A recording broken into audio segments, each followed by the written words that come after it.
Olá pessoal, tudo bom? Esse é mais um vídeo da patologia e essa semana a gente vai começar a estudar sobre degenerações.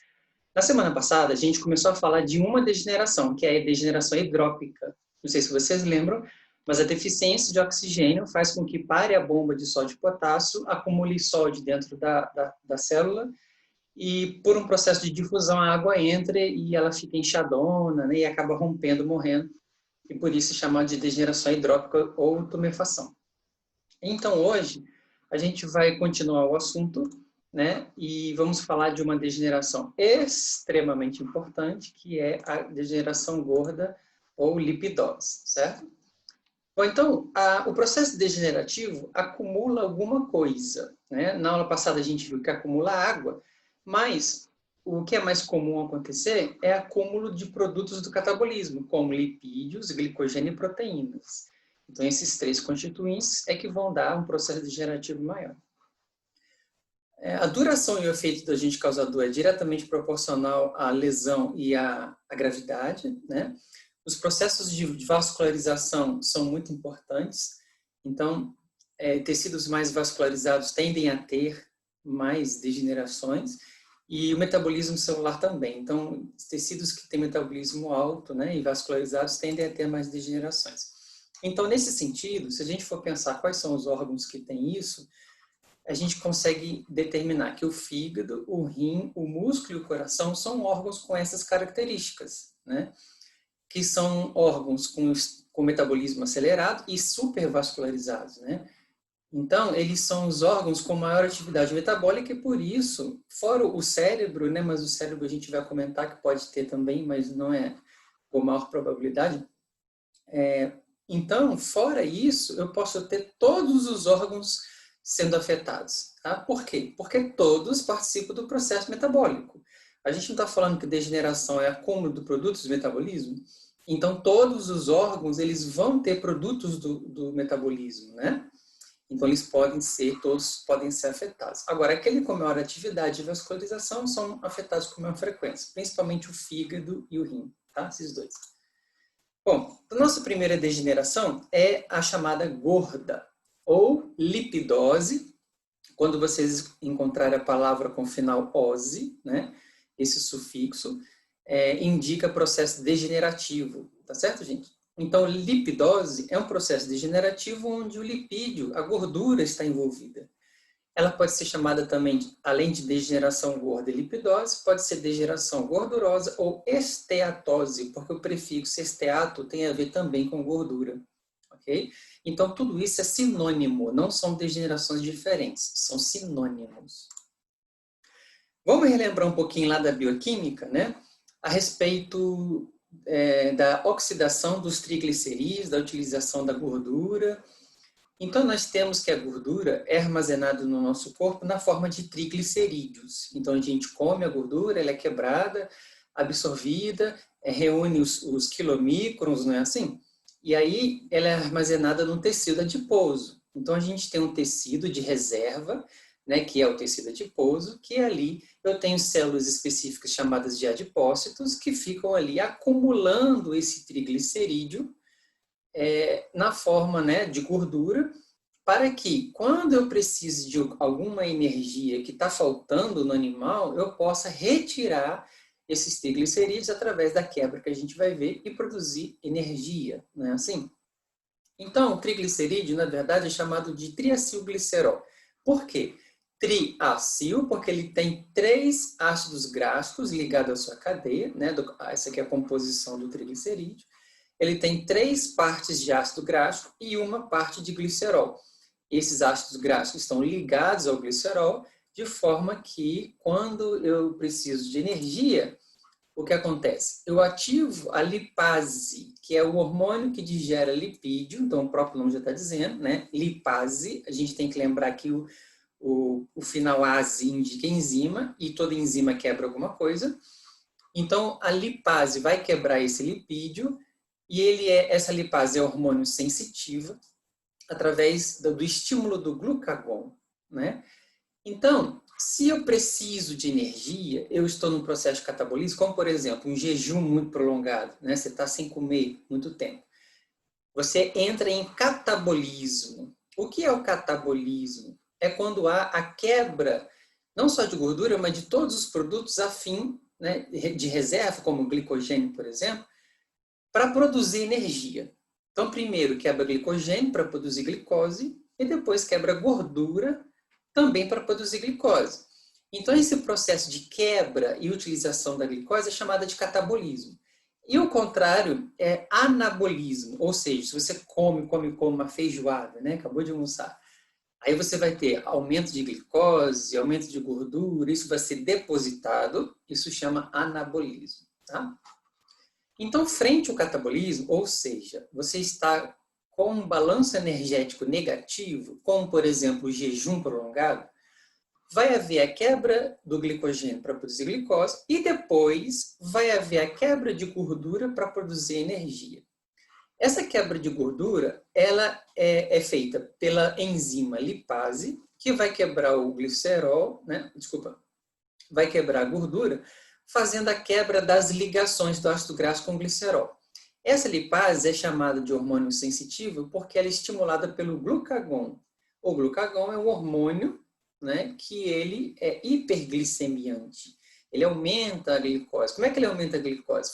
Estimulando a gliconeogênese e estimulando a quebra do ácido graxo, que agora vai ser livre, não vai ser mais fixado ao glicerol, né? Esse ácido graxo livre vai para o sangue e aí eu tenho dois caminhos.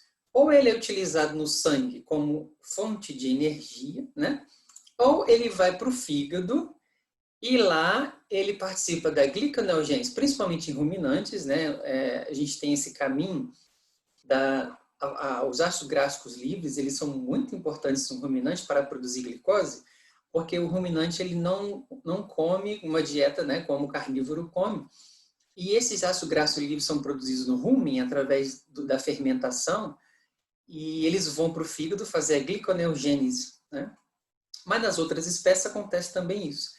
O ácido graxo livre ele é utilizado como fonte de energia ou ele vai para o fígado para produzir as lipoproteínas. A gente vai falar mais dela no outro slide. Lipo de gordura e proteína. O fígado vai pegar a proteína do fígado, vai pegar a gordura, vai juntar e formar a lipoproteína. E aí esse ácido graxo também, esse aqui também, então vai haver, né, vão haver 3 quebras e o glicerol vai ficar livre. O glicerol, ele também vai para o fígado e vai ser estocado lá, entra na via glicolítica e também vai fazer gliconeogênese. Opa! Então, só desse mecanismo que a gente está vendo aí, a gente pode tirar uma conclusão. O fígado, ele é um órgão que é responsável por captar esse ácido graxo livre, ou seja, ele faz a captação de gordura para o seu metabolismo. Então, pessoal, num processo degenerativo, num processo onde eu tenho muita gordura no sangue, ou porque o animal come demais, né, e tem muita gordura, ou porque eu tenho muito catabolismo, as duas possibilidades faz com que o fígado acumule muita gordura no seu interior e seja, por isso, o órgão mais afetado nesse processo degenerativo, certo? Então, aqui está um resuminho um pouco mais detalhado, né? Eu tenho lipídio, a lipase vai digerir, vai quebrar esse lipídio, o glicerol vai fazer a gliconeogênese, né? E os ácidos graxos livres vão entrar na via glicolítica, entra no ciclo de Krebs e forma energia através da produção de ATP. Agora, essa foto aqui, pessoal, é muito importante. Por quê? Eu acabei de falar, o que eu acabei de falar dos triglicerídeos está em roxo, tá? Então, olha só, triglicerídeos é quebrado em ácidos graxos, o glicerol vai para a via glicolítica, o ácido graxo forma acetilcoenzima A e vai para o ciclo de Krebs formar esses ATPs que estão aqui, através do processo de fosforilação oxidativa, né? Lembram disso? Acho que foi eu que falei disso para vocês também. Agora, aqui é a gordura, né? Agora, existe uma outra fonte de energia que vai entrar no mesmo ciclo que são os carboidratos, né? E aí a gente tem o segundo fator mais importante para a degeneração, para o processo de degeneração gorda, né? É o alto índice de carboidrato que os animais estão comendo. Quando você pensa em um animal de produção, né, você aumenta o índice de carboidrato para engorda, isso não é tão prejudicial, porque o animal é para produção, então ele vai ser abatido precocemente, não vai ter tanto problema. Mas tem problema sim, né, e eu vou explicar o porquê. Mas não tem tanto quanto os animais de estimação. Por quê? Hoje em dia, os animais de estimação estão comendo uma dieta, que é a ração, com altíssimos níveis de carboidrato, né? Então, só para a gente ter uma ideia, a ração é maravilhosa no sentido prático, né? Não tem tempo de cozinhar para um animal, não tem tempo de fazer uma dieta balanceada, até porque as pessoas não fazem isso nem para elas, né? Chega em casa cansada, faz o miojo e vai dormir. Então, as pessoas não fazem nem para ela e os animais, então, eles acabam sendo prejudicados. E aí, o que acontece? Compra uma comida pronta, que é a ração, e é extremamente prática. Beleza, prático só não é ideal. Ai, Gi, mas você está falando que a ração não tem todos os constituintes? Tem, mas junto desses constituintes eu tenho um monte de química, um monte de acidulante, paralapidizante, conservante, né? Um monte de química que faz muito mal para os animais. Dão alergia, dão gastrite, dão câncer, né? Mas isso é assunto para outra aula. O que eu quero falar aqui é que as rações, elas têm, em média, 60% de carboidrato. Se tiver menos que 60% de carboidrato, não forma o grãozinho, que é a fase de extrusão da ração, a formação do grãozinho da ração. Então, no processo de fabricação da ração, precisa de grande quantidade de carboidrato. E o animal, na natureza, porque a gente sabe que o cão e o gato, eles são descendentes do cão selvagem e dos felinos selvagens, né? O cão e o gato na natureza, fisiologicamente, eles têm muito pouco tempo de adaptação, de domesticação. Então, o que acontece? A fisiologia do cão doméstico é um pouco diferente da selvagem. Ok, mas ele é um carnívoro. Um animal carnívoro, principalmente o gato, que é essencialmente carnívoro, a gente não pode dar uma ração com alto índice de carboidrato. Porque o que acontece, Gi? O que isso tem a ver com a degeneração gorda? O que isso tem a ver? Que a partir do momento que eu dou uma dieta com 60% de carboidrato, o que eu vou fazer? Eu vou aumentar os níveis de glicose, eu vou aumentar os níveis de energia, e aí, para que eu quero gordura como fonte de energia? Se eu já tenho carboidrato em altas concentrações, me dando todo tipo de energia que eu quero e sobrando energia. Então, o que acontece com a gordura quando eu dou uma dieta rica em carboidrato? O que acontece com a gordura? É depositada. Depositada no tecido adiposo e depositada no fígado, porque o fígado é o órgão responsável por captar também essa gordura para metabolização, né? Então, vou repetir. Se o animal comeu muita gordura, a gordura em si ela já vai ser estocada e vai fazer mal para o fígado. Ok. Agora, se o animal não come gordura, mas ele come uma dieta muito rica em carboidrato, que, né, todos os animais domésticos comem, e os animais de produção também, se ele come essa dieta muito rica em carboidrato, eu vou oferecer para esse animal a melhor e mais rápida fonte de energia. Então, eu vou ter ATP de sobra. Se eu tenho ATP de sobra, a oxidação de gorduras para a produção de energia não vai acontecer. Então, se eu tenho energia do carboidrato, a gordura não precisa ser quebrada. Se ela não precisa ser quebrada, ela vai ser estocada. Estocada onde? No tecido adiposo, levando a obesidade, e no fígado, levando a degeneração gorda. Vocês estão entendendo que a gordura não é o problema? Vocês estão entendendo que o problema é a quantidade de carboidrato que você come? Então, uma pessoa que quer emagrecer, ela tem que tirar o quê da sua dieta? Ai, tem que tirar gordura, porque a gordura engorda. Não, ela tem que tirar carboidrato. Se ela tira o carboidrato, ela não tem fonte de energia. Vai usar quem como fonte de energia? A gordura. Você vai quebrar a gordura e vai emagrecer. Ok? Então, é isso que a gente faz, por exemplo, na dieta cetogênica, né? Você quer emagrecer? Faz 15 dias de dieta cetogênica. O que é dieta cetogênica? É zero carboidrato. Você vai utilizar só gordura, vai comer bacon. E isso não vai fazer mal, não vai engordar? Se você não tiver carboidrato, não. Porque a gordura do bacon, ela vai ser utilizada como fonte de energia. Sim, mas aí você vai utilizar, eu estou só dando um exemplo. Mas você vai utilizar gorduras boas, gorduras poliinsaturadas, como a gordura do abacate, a gordura da azeitona, a gordura do vinagre não, do azeite, a gordura da castanha, a gordura do peixe, né? Os ômegas da vida.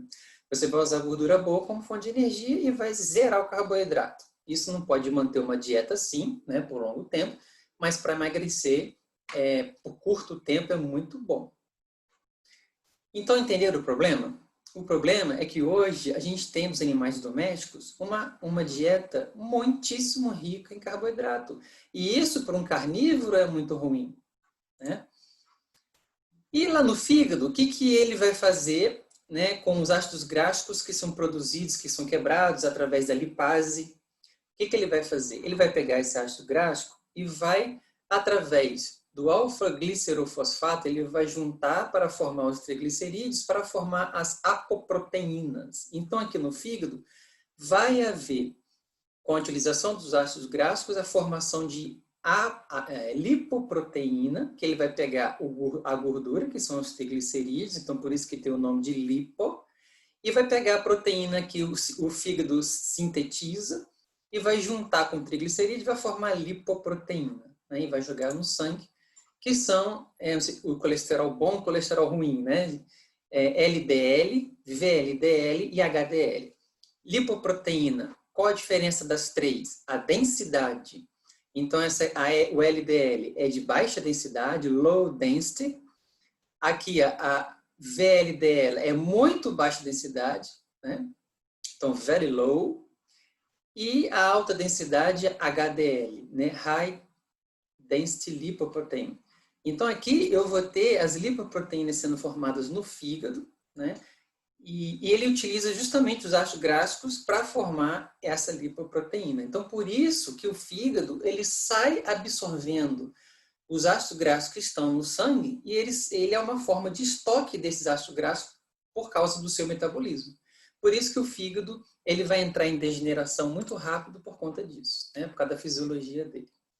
Então, a esteatose e a lipidose é justamente o acúmulo desses ácidos graxos e também do glicerol, como eu já tinha dito, né?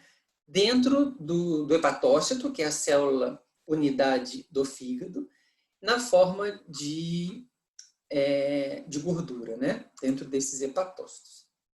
Outra causa é a falha na utilização. Então, quando o fígado vai formar lipoproteína, ele não consegue formar lipoproteína por algum distúrbio. Então, ele não vai usar.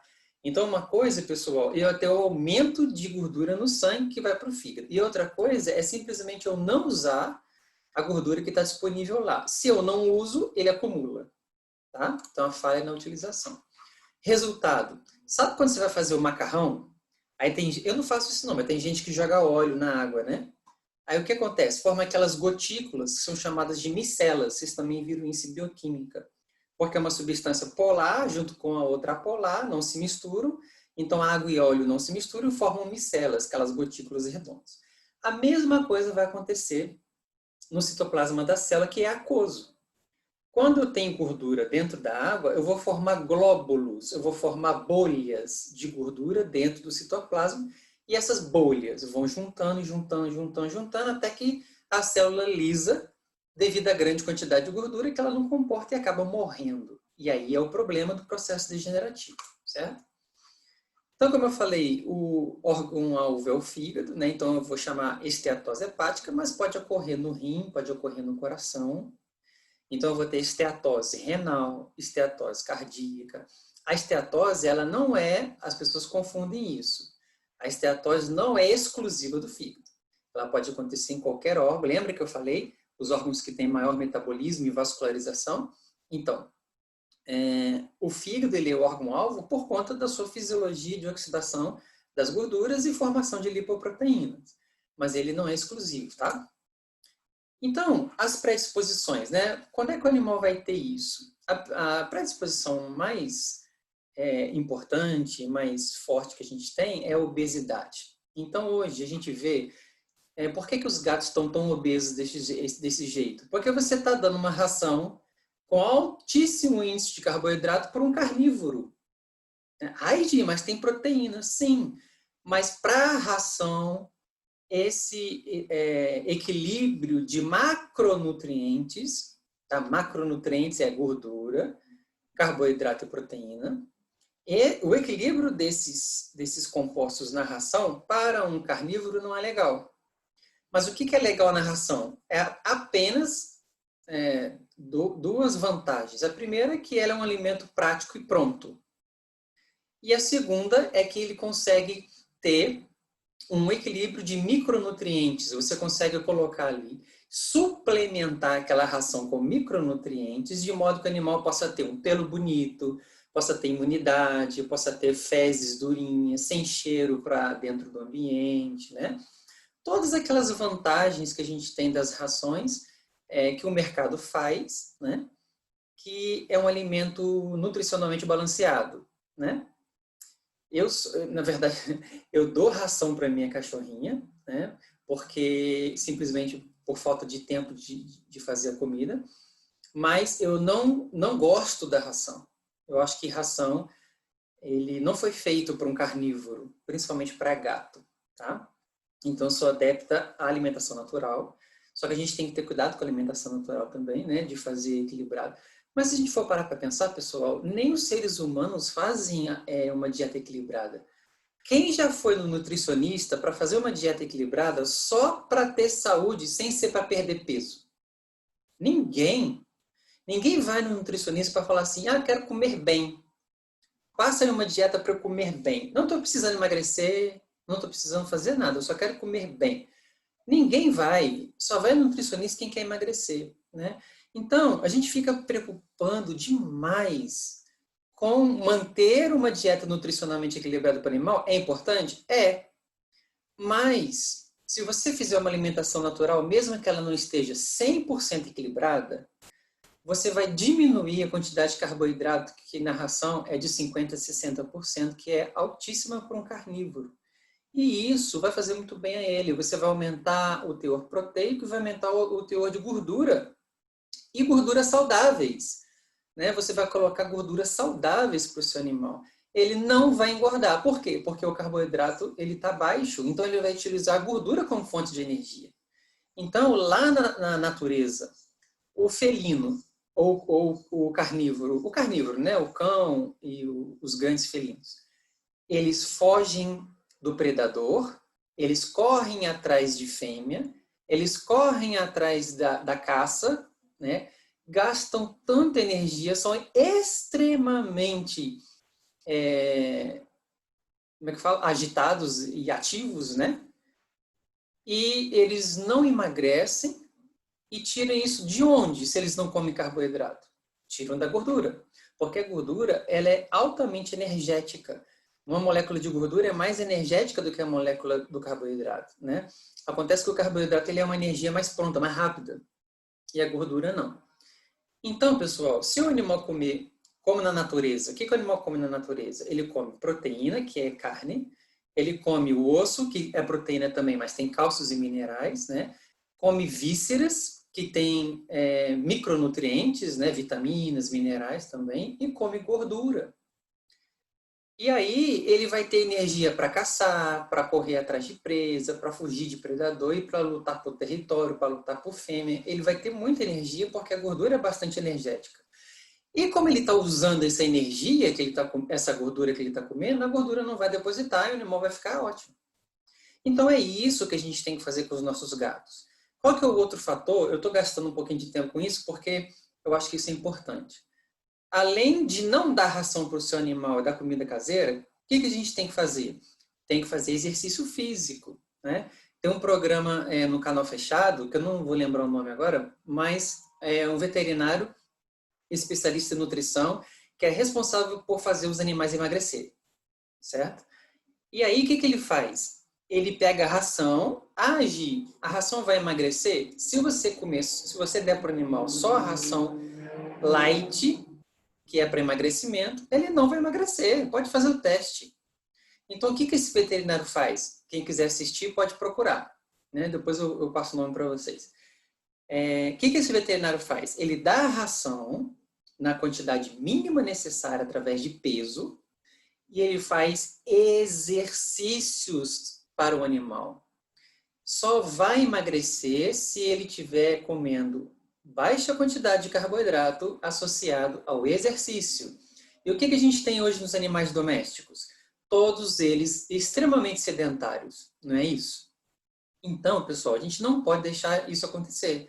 A gente dá uma ração de altíssimo carboidrato para um carnívoro e, além disso, não brinca com o animal, não faz enriquecimento ambiental, não faz o animal se exercitar, principalmente gatos. Cachorro ainda é mais ativo, a gente joga bolinha, interage mais, mas o gato, ele interage menos.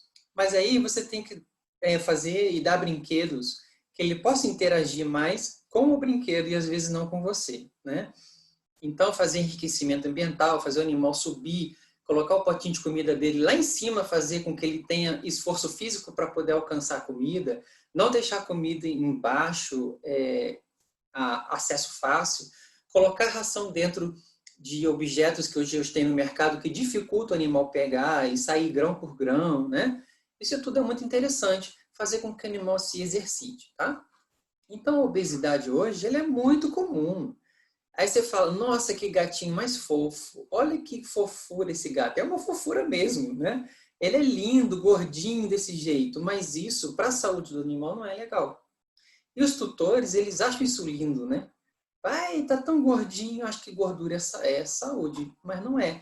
Vai olhar o fígado dele, que provavelmente ele vai ter algum problema desse nível, tá? Outra coisa que é muito importante é o estresse. Então, veja, o gato hoje não brinca, não tem enriquecimento ambiental, não tem contato com outros animais e fica dentro de um apartamento trancado ou dentro de uma casa trancada, não pode ir para a rua, né? Porque o tutor não deixa, então ele não tem contato com os animais, não socializa. O que esse animal fica? Estressadíssimo. Aí começa a arranhar a porta, arranhar sofá, arranhar a cama, e o tutor fica bravo. Lógico que ele tem que fazer isso, gente, por causa do estresse. O estresse está muito alto. Então, junta obesidade, estresse, né?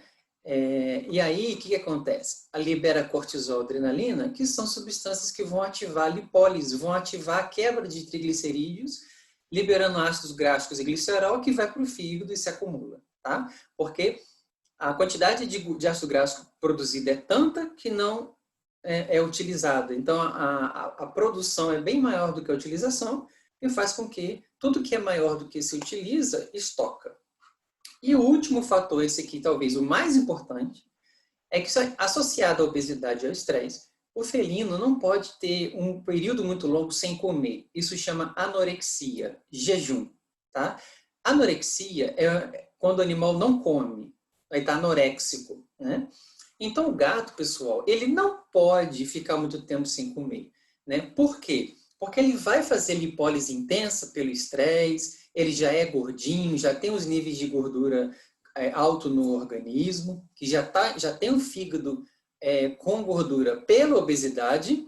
E aqui, pessoal, o felino não pode ficar em jejum, né? E porque esses felinos aqui, quando ficam em jejum por muito tempo, 24 horas, 12 horas, 24, 48, eles começam a fazer lipólise do tecido adiposo, começam a quebrar para produzir energia, e essa gordura aumenta, triplifica dentro do sangue e vai para o fígado, e ele tem um processo de esteatose, tá certo? Mas vamos falar um pouquinho mais sobre esse jejum do gato, que é muito importante, e a gente continua no outro vídeo, né? Senão vai ficar muito longo. Até lá!